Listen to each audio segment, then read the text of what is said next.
je vous l'annonçais dans les titres, au Mali, c'est un militaire qui détient en ce moment les clés de la primature. Il s'agit du colonel Abdoulaye Maïga. Il a été désigné hier Premier ministre par intérim en remplacement du civil Choguel Maïga, hospitalisé il y a quelques jours, nommé par le colonel Assimi Goïta. Abdoulaye Maïga, considéré comme proche de l'homme fort malien, avait jusqu'ici le portefeuille de la décentralisation. Il était aussi le porte-parole du gouvernement.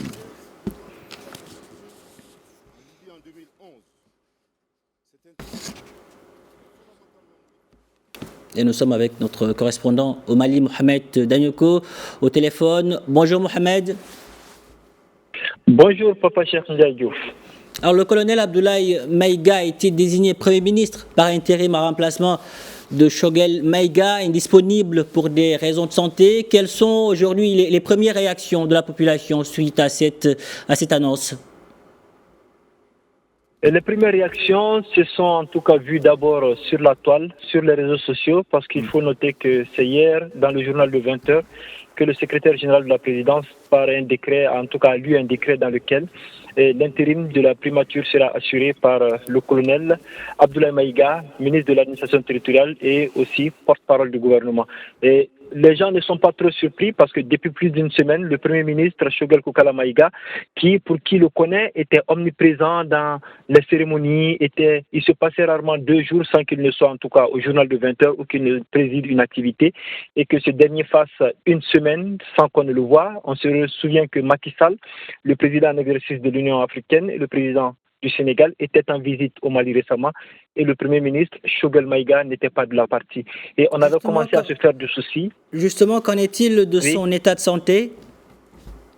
Et justement, on s'inquiète beaucoup parce qu'on a parlé dans un premier temps, en tout cas le gouvernement a communiqué sur un repos forcé, mais plus d'une semaine après, il n'y a pas de nouvelles, on n'en sait pas grand-chose. Mais ce qui est aujourd'hui, et ce que les gens en tout cas acceptent aujourd'hui, c'est que le Premier ministre Choguel Kokala Maïga est malade et certains médias parlent d'un AVC qu'il aurait fait. Il est actuellement au Mali, d'après les informations que nous avons. En tout cas, il est malade et son retour n'est pas en tout cas pour demain, à en croire les informations que nous détenons par devers nous et que nous avons pu recevoir. Donc aujourd'hui, son retour n'est pas prévu pour tout de suite, d'où l'intérim qui a été confié au ministre Abdoulaye Maïga. Justement, c'est un militaire qui remplace un civil. Que sait-on de ce personnage et peut-on craindre pour le retour des civils au pouvoir ? Il est tout nouveau, il est venu avec les autorités de la transition. C'est un militaire, il n'était pas connu de tout le monde. Il a été connu au même titre que les 5 colonels, en tout cas pour la plupart d'entre eux. Et donc, c'est quelqu'un qui est vraiment nouveau. Et ce qu'on peut aujourd'hui mettre à son actif, c'est que à chaque fois qu'il s'est agi, en tout cas, de lire, en tout cas, de communiquer, taxant la France de faire ci, de faire ça au Mali, il était toujours au devant.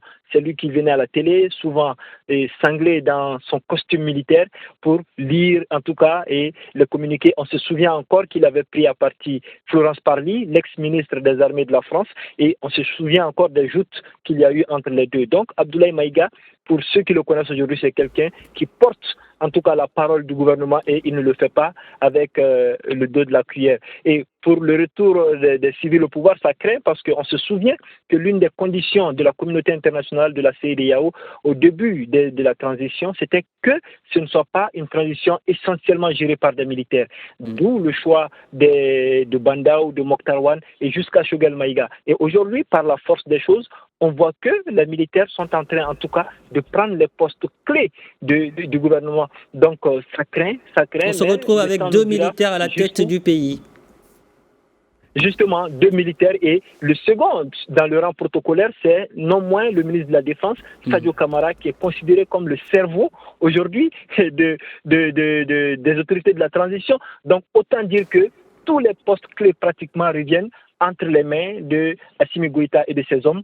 Et donc, les jours à venir nous diront, est-ce qu'ils vont arrêter l'intérim et amener un Premier ministre civil ou est-ce que l'intérim va se transformer en poste permanent ou si Choguel va revenir? Beaucoup de questions, beaucoup d'équations qui restent à résoudre, mais en tout cas, ça craint parce qu'aujourd'hui, tous les postes sont aux mains des militaires.